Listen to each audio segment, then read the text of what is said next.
Bonjour et bienvenue dans un nouvel épisode de Cup of Dev de l'été, toujours sous un beau soleil et accompagné de Benjamin. Comment ça va, Benjamin ?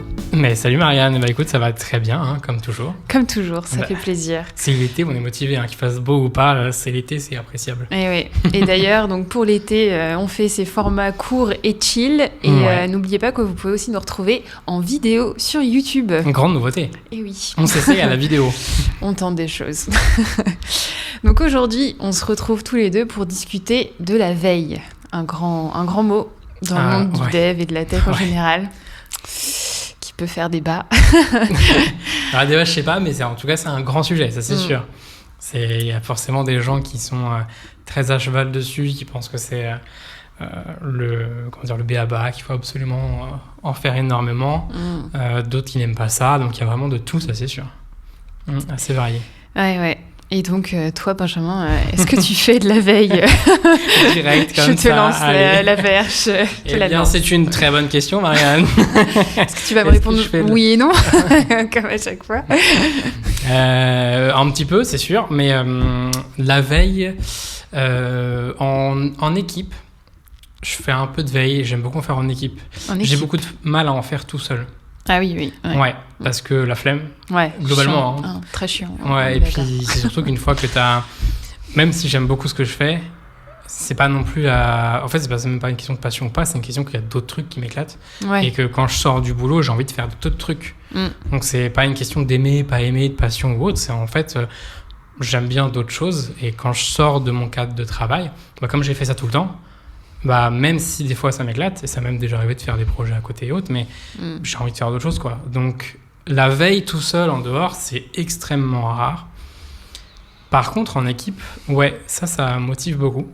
Je trouve que c'est un truc hyper intéressant, déjà pour la cohésion d'équipe.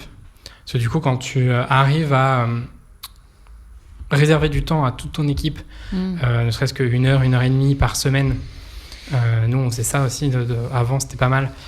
Une heure et demie par semaine, ou dédiée à toutes les équipes du front, du produit, c'est pas que du front, mais toutes les équipes sur le produit, qui se réunissaient pendant une heure et demie, et puis on faisait de la veille. Donc globalement, ça se présentait sous la forme de une personne préparait quelque chose, et faisait une présentation, puis on discutait. Sous forme de présentation. Ouais, des fois des discussions. Du coup, ça amenait à des questions-réponses, etc.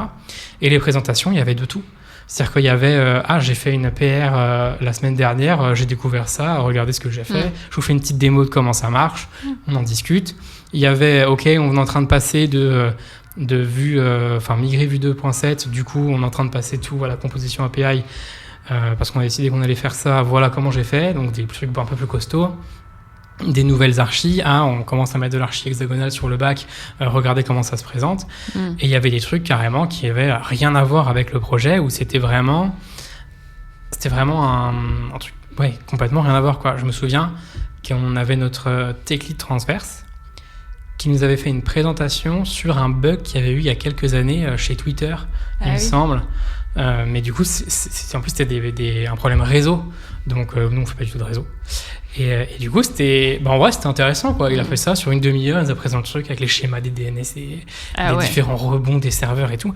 Je me souviens très moyennement de tout ce qu'il a dit, mais ce que je me souviens, c'est que c'était un bon moment, quoi. Oui, t'as appris des choses, c'était intéressant, coup, ça te sort de ton cadre aussi. C'est ça, tu sors un petit peu, mais tu es quand même dans ton cadre de travail, mais tu sors un petit peu de ton quotidien. Et puis c'est un moment d'échange avec tout le monde, donc déjà ça rapproche un peu les gens. Et puis c'est engageant, quoi, c'est motivant. Ouais. Donc c'est assez cool. Après, il y a quand même le mauvais côté, c'est que très souvent, quand il y a beaucoup de gens, c'est toujours les mêmes qui présentent. Oui, ça met une pression de présenter quelque chose, ça rajoute donc ça, je pense que ça peut se travailler. Mais ce format-là, moi, c'est quelque chose que j'aime beaucoup en termes de veille. Ok, et c'était 1h30 par semaine, c'est beaucoup quand même. Au début, c'était 2 heures, 2 heures tous les jeudis de 16 à 18. Et après, au bout d'un moment, ça s'est un petit peu atténué avec le temps. Du coup, ils sont passés à 1h30. Puis surtout, le tech lead qui menait vraiment ça est parti. Du coup, d'autres qui l'ont remplacé ont essayé de tenir un peu la barque. Mais ils étaient un petit peu moins motivés. Ce qui fait que l'un dans l'autre, ça a perdu un petit peu. Ça a perduré malgré tout, et ça, c'était cool. Mais ça a perdu un petit peu d'ampleur quand même. Ok, intéressant.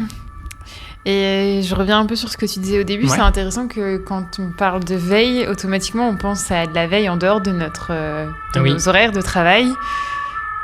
J'attends que ça passe. En dehors de nos horaires de travail, alors que oui, je trouve que c'est quelque chose qu'on a du mal à intégrer dans nos journées. Enfin, c'est vrai que c'est difficile de se dire je vais lire un bouquin de 500 pages en anglais dans ma journée de travail. Difficile à justifier aussi auprès d'un client si on est chez un client. Et alors que pourtant je pense que ça serait tout à fait légitime. Bon, 1h30 par semaine, tout le monde peut peut-être pas se le permettre, mais que en fait c'est une chose très importante dans notre métier. Enfin, si on se renseigne pas sur ce qui s'avance, que des clients ou même PO, moins rarement, mais quand même des clients ou des directeurs de mission ou des chefs ou autres, des fois peuvent venir nous faire des reproches d'incompréhension sur du mob ou du pair programming. Ah oui, Alors de la veille... de la veille, voilà. Alors expliquer que... de la veille. Qu'est-ce que c'est que ça? Je ne paye pas pour ça, moi. Donc, non, ça peut être délicat. Ça peut être délicat, ouais. Oui, je comprends. Et toi, Marianne? Et moi, alors, est-ce que je fais la veille? Absolument pas. Je suis une très mauvaise élève sur la veille. J'ai essayé. J'ai bien compris que c'était juste un mauvais moment que je passais. En plus, j'étais pas forcément la personne la plus efficace. Enfin, lire des articles, enfin, me forcer à lire des articles. Je pense que je suis comme tout le monde. J'ai un nombre d'onglets favoris dans un dossier veille qui n'en finit pas d'augmenter. Qui s'allonge à chaque fois, mais qui ne diminue jamais. Ça me rassure. Je me dis, c'est bien. J'ai gardé ça pour plus tard. Et non, je sais que maintenant, j'ai compris que c'était pas comme ça que j'arrivais à faire de la veille. Finalement, moi, ma veille, ce que j'interprète comme de la veille, c'est plus en discutant avec mes collègues. Du coup, c'est aussi ce qui a résulté de ce podcast, en discutant entre nous et tout ça. On s'est dit que quand même c'était chouette. On apprenait plein de choses finalement en échangeant déjà juste avec nos collègues, des gens qui peuvent être plus seniors, etc., qui peuvent avoir vu plus de choses. Et même, moi je sais que j'ai eu des collègues où vraiment ils étaient passionnés et eux pour le coup ils faisaient plein de veilles, ils lisaient plein de choses et ils adoraient partager, donc ça c'était un bonheur de pouvoir discuter avec eux. Ils avaient fait tout le taf pour nous. Moi il y a des gens qui sont très à l'aise avec ça, du coup c'est assez agréable. Je suis toujours admirative de ces gens-là. Et du coup, moi, j'ai essayé de puiser ma veille dans ça. Et après, je pense que c'est aussi un peu ce qu'on avait discuté entre nous. Mais finalement, ma veille, elle se fait quand j'ai un problème sur mon projet, j'ai un bug ou quelque chose comme ça. Je me mets à rechercher des infos sur ce que j'utilise et tout. Et là, je vais me mettre à lire des articles qui parlent de ça ou qui proposent un petit tuto où ça a utilisé ça. Et je me dis, OK, comment il l'a mis en place? Est-ce qu'il me manquait un truc chez moi? Ou même des fois aller chercher de l'aide avec des collègues qui sont dans d'autres situations. Exactement. Donc comparer et tout, c'est pas de la veille à proprement parler, mon heure n'a pas été dédiée à ça, mais finalement ça me pousse à apprendre des choses et à me renseigner sur ce qui aurait pu évoluer. Au final, la veille, c'est de la montée de compétences, c'est un apprentissage, c'est se tenir à jour, se tenir au courant. Et ça, je pense qu'effectivement, ça rentre totalement dans ce cadre-là. Et tu disais un truc hyper intéressant, c'est vrai que j'y avais pensé au début et j'y pense plus maintenant, mais tous ces épisodes qu'on fait, ça reprend un petit peu ce principe de discuter avec des collègues en fait.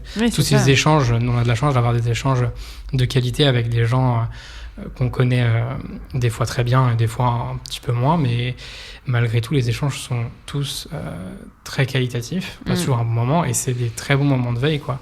Et ça c'est le genre de choses que nous on a le cadre du podcast pour se forcer un petit peu, mais en fait au quotidien ça peut se faire assez naturellement en discutant avec des collègues qui sont plus ou moins loin de notre position, de notre poste plutôt, et c'est des moments très, très intéressants.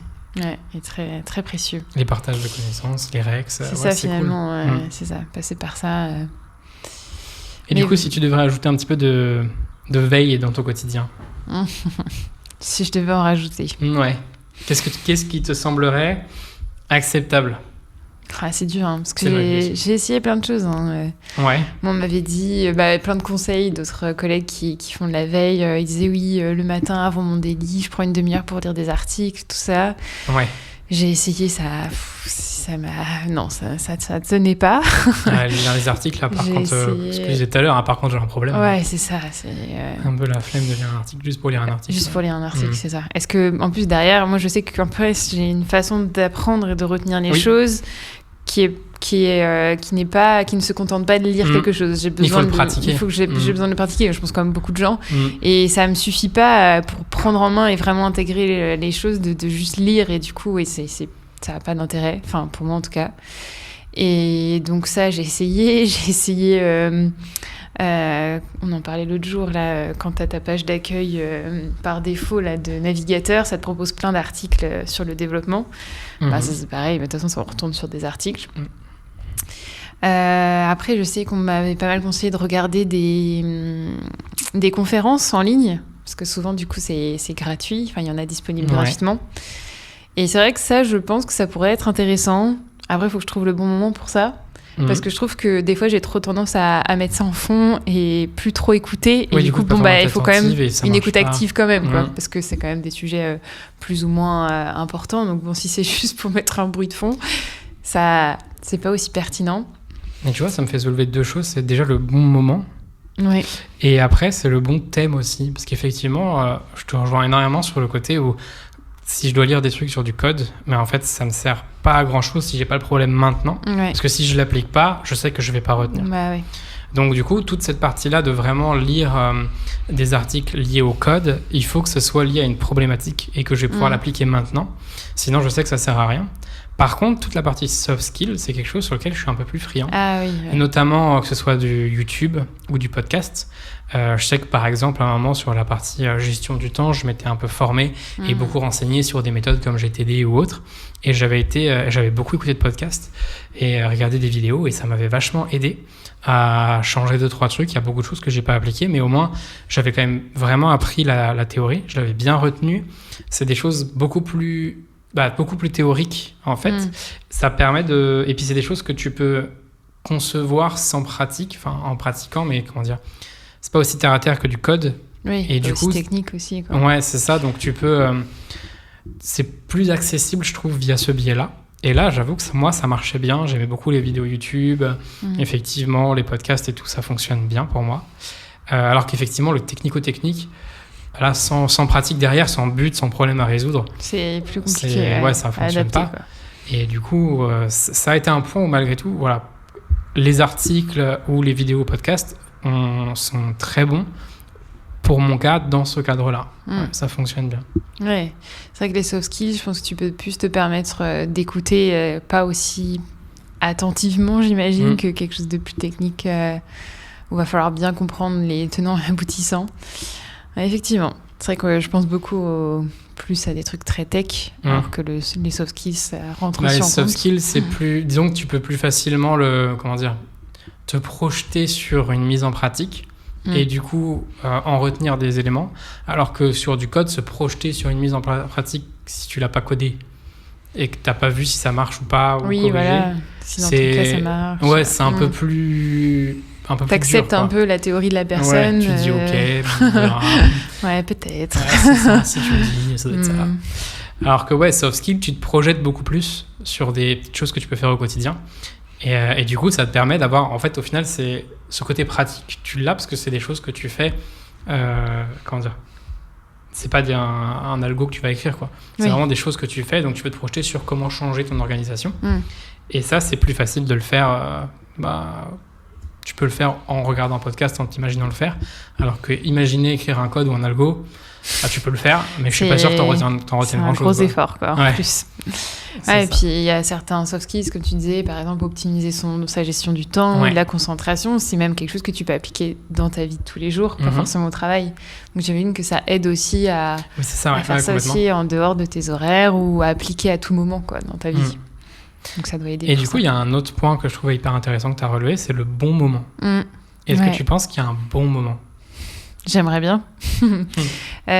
Justement, que tu parles de gestion du temps, j'avais fait une formation très intéressante dessus, où à un moment, on se questionnait sur quels sont les horaires dans votre journée où vous sentez que vous êtes les plus actifs, et d'autres horaires où c'est plus compliqué. Il ne faut pas trop vous demander de réfléchir trop. Et je sais que, comme beaucoup de gens, moi, c'est le matin où je suis pas mal au taquet. Et par contre, après la digestion du midi, c'est un peu catastrophique. Et je me dis, qu'est-ce que c'est pas ces moments-là où écouter un podcast ou se renseigner sur des sujets qui me bloquent dans mon code, tout ça, faire de la veille, quoi. Ça pourrait pas être ce moment-là. Mais ça veut dire s'autoriser, parce que moi j'ai aussi ce truc de m'autoriser pendant mon temps de travail à faire de la veille. J'ai encore un peu un blocage aussi. Enfin, je me dis, non, il faut que je fasse mes tickets et tout ça. mais c'est un truc, moi je sais que j'avais des techniques qui me disaient beaucoup ça, c'est qu'en fait, ils nous disaient souvent, prenez le temps de faire tout ce qui est... c'est toutes ces parties-là, quoi. Comment vous organiser pour mieux travailler, comment améliorer votre environnement de travail. Parce qu'en fait, le temps que vous prenez là, vous allez le gagner tous les jours, petit à petit. Et du coup, au final, c'est hyper rentable. Donc là, vous n'allez pas le voir au début, ça va être transparent. Vous avez l'impression de vous dire, j'ai juste pris une demi-heure pour faire ça, c'est chiant, je suis en retard. Mais en fait, petit à petit, tu gagnes des moments de plus en plus de moments de liberté. Et c'est là-dessus que tu vas gagner du temps. Et du coup, c'est hyper important, comment bien configurer son environnement pour qu'il soit le plus agréable pour soi, gérer le mieux possible son temps, trouver les moments où on est le plus efficace pour travailler, toutes ces petites choses-là, prendre le temps de s'intéresser à ça et comment est-ce qu'on peut évoluer, c'est une forme de veille pour soi-même, pour être plus efficace. Et en fait, c'est du temps qui est important à prendre pour soi, pour s'améliorer petit à petit, en fait. Et ça, c'est vrai que c'est pas quelque chose que tu vas voir immédiatement, quoi. Oui, c'est sûr. C'est un peu délicat. Tu peux pas avoir ce rapport direct sur ça m'a fait gagner tant de temps. C'est toujours plus complexe à estimer. Souvent, on a envie de quelque chose de très précis. Ouais, j'ai gagné de temps, mais ça marche pas comme ça. Et c'est vrai qu'au niveau du moment aussi, je suis d'accord sur le fait que moi, le matin, c'est un peu mon moment de code. C'est le moment où tu as envie de coder. C'est ça. Et surtout qu'en plus, souvent, j'ai travaillé dans des équipes où les daily, ils étaient assez souvent autour de 10 heures. Et en fait, ce que j'aime beaucoup, moi, avec ces horaires-là, c'est que avant, tu as 1h30, 2 heures où tu sais que tu es tranquille. Ouais, il y a pas grand monde qui vient. Un statu quo de tant que le daily n'est pas passé, je te laisse tranquille. Et là, pour être dans ton ticket, je le dirais au daily et du coup... C'est trop bien. Ouais. Et ça, c'est vraiment le moment le plus agréable pour coder et c'est clairement pas le moment où j'ai envie de regarder une vidéo, c'est ça. Une conférence ou autre. Alors que par contre, c'est plutôt le après-manger, en début d'après-midi, C'est ça. Je me dis que ça peut, si je devais choisir un moment, je pense que ce serait celui-là. T'es encore un peu un peu dans la digestion, mais du coup, tu peux te concentrer, mais réfléchir à un algo, ça peut être un peu plus dur. C'est ça. Donc, pour se remettre un peu dedans, ça peut être un bon moment, accorder un petit moment. On vous conseille de faire ça, tentez l'expérience et dites-le nous en commentaire. Écoutez-nous après la digestion. Voilà. C'est ça. On regardera les stats d'écouteurs. Attention. Des horaires. Les gens menaçants. Mais du coup, c'est un bon moment, un bon moment d'échange, franchement. Enfin, d'échange, non, pas du tout. C'est un bon moment pour prendre son temps, pour regarder et se poser, tout l'inverse. C'est ça, effectivement. Et parce que des fois, j'essayais en fin de journée. Et en fait, t'en as juste ras-le-bol, quoi. Tu as envie de fermer ton ordi. Ta concentration, elle est retombée à zéro, quoi. Et malgré tout, il en faut un peu, quoi. Ceci dit, nous, on avançait bien notre atelier de veille de 16 à 18. Mais après, c'est pas trop tard. Mais... Ouais, quand même. Puis le jeudi, en plus. Faut pas avoir eu 4 heures de rue avant, quoi. C'est ça.